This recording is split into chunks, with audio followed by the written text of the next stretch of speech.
Pack pose. So, ayan no, kakatapos lang po na. Hindi pala, kanina pa. Nakapaglinis na po kasi si asawa eh. Bali, yung upload natin today is yung paninda natin na palabok at saka yung maha blanca. So, ayun po no, gabi na po. Bukas hindi tayo magtitinda.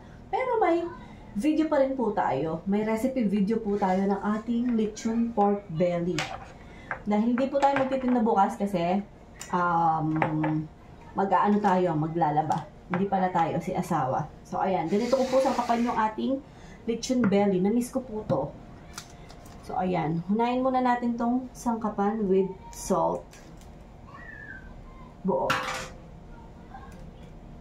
Salt. Gabi-gabi na po. Kaya medyo dyan na yung mga tao. Nakalabas yung mga tao.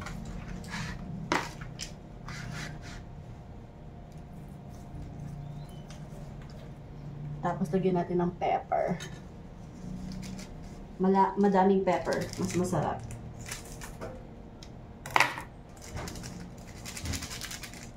Salt and pepper.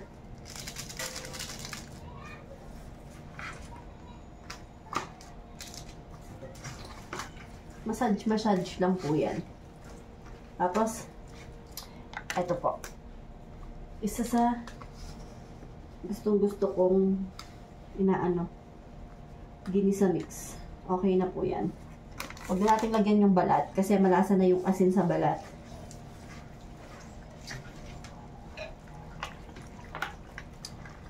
Lagyan din po natin siya ng paprika at saka garlic powder. Paprika, tas garlic powder.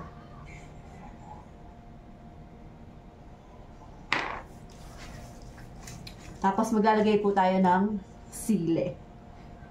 Para medyo spicy siya. Tapos ito po, hindi pa ako naglalagay ng sibuyas.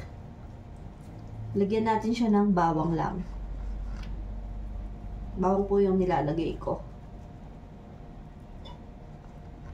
Tapos ginilit ko po pala yung ano natin, nakalimutan ko sabihin. Ginilit ko ng ganyan, no? Pero para pumasok lang yung lasa nung ano, yung linagay nating pampalasa. Tapos ilalagay na natin tong ating tanglad. Pero pupukpukin muna natin. Ito lang yung gagamitin natin, hindi yung dahon. Ito lang.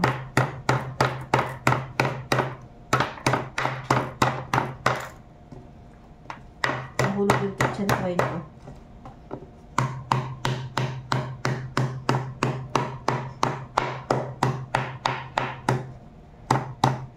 Saw.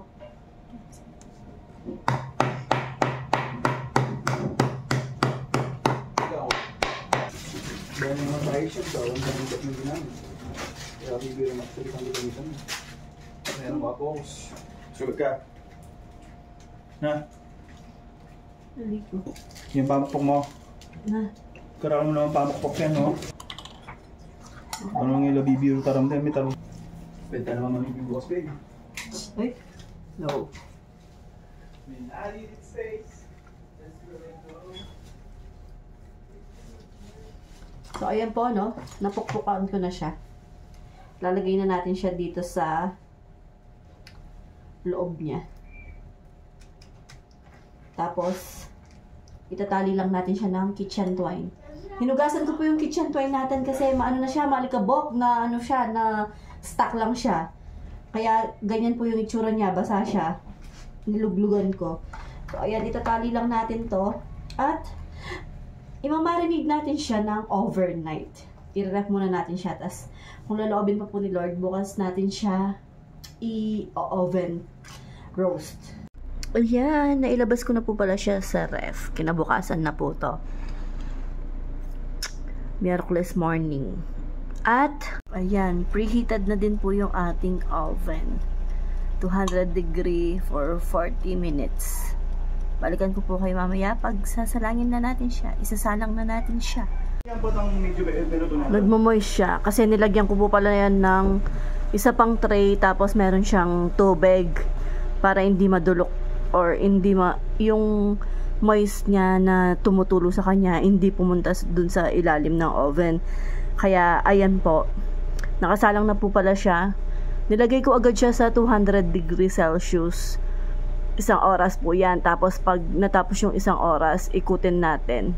Mga 2 to 3 hours po yung iluluto natin. Dati, nilalagay natin siya sa 150 degree una. Pero ngayon po, kasi matagal na yung oven natin, medyo mahina na siya. Kaya, nilagay na natin siya sa 200 degree Celsius. So, ayan, update ko po kayo mamaya pag ibabaligtad na natin siya. At habang nakasalang po yung ating lechon belly sa ating oven, ay gagawa naman po tayo ng ating sauce.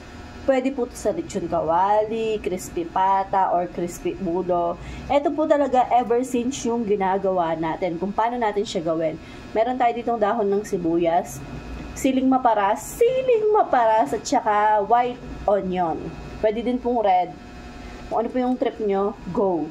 Tapos maglalagay tayo ng 2 pakete, ganito po yung nilalagay ko. 2 pakete ng paminta. Maglalagay tayo ng konting asin, very light lang po.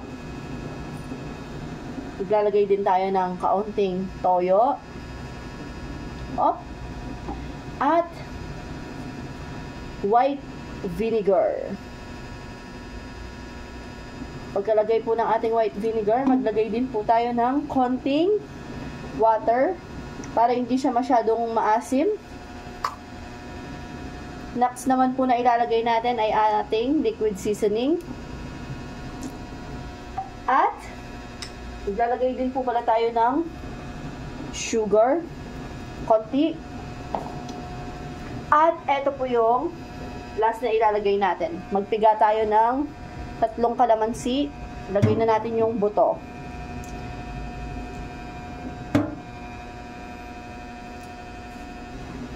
Tapos, igogo lang po natin yan. Ayan po. Meron na tayong pangmalakasang dipping sauce. Sasawan. O ano po yung tawag dito? Tiltilan, kayang Kapampangan. Para sa ating lechon belly. Try nyo pong gawin to mga kasaulo. Ma-addict po kayo dito. Ma-addict! So, ayan po. Masarap siya. Hindi ko naman po i-share sa inyo pag hindi siya masarap. Pero masarap po yan mga kasaulo. Ayan no, naibaligtad na natin siya. Tapos lagyan natin ng tubig to kasi natutuyo-tuyo siya. At ayan. Luto ulit natin siya ng 1 hour. After 1 hour ulit po, binaligtad ko na siya. Dadagdagan ulit natin to ng tubig. At ilalagay na natin siya sa pinakamataas na apoy, 230 degrees Celsius. Papalutungin na lang po natin yan kasi lutong-luto na po siya. Since 2 oras na po siyang nakasalang, yung 1 oras po ay ang pagpapalutong natin. So ayan, balikan ko po kayo pag luto na siya. After 3.5 hours, ayan, luto na po siya. Palamigin lang natin ng konti bago tayo kumain. Tapos nagluto po pala ako ng japchae. Kain po tayo. Belichon at saka japchae na marami. Meron din tayo dito kimchi din na marami. At yung ginawa nating sausawan. Masarap na sausawan. Tapos meron din tayo dito paste. Korean paste. At ito yung na-miss ko sa mukbang natin. Ito lang yung na-miss ko sa mukbang natin. Yung maraming lettuce. Kain po tayo, mga tao puking Kapampangan.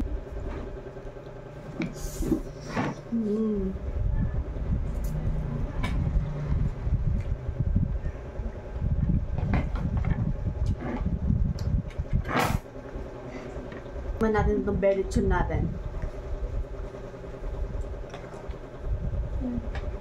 Thanks.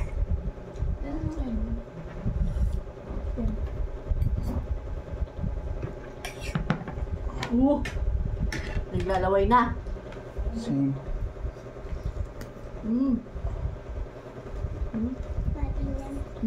Kita malatid.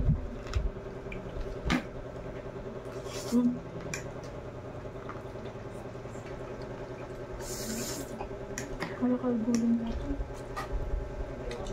Ano?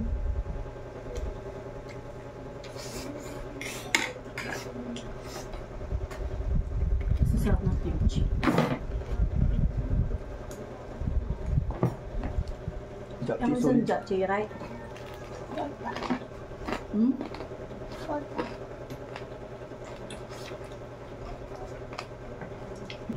So, ayun po mga kasawlo. Enjoy po muna natin itong pagkain natin ng lechon belly at itong lunch natin. Medyo nanginginig na po yung laman ko. Anong oras na? 2:30. At ngayon lang po yung lunch natin dahil nga po hindi agad natapos maluto itong ating lechon belly. So, ayun po. God bless us all po. Bye!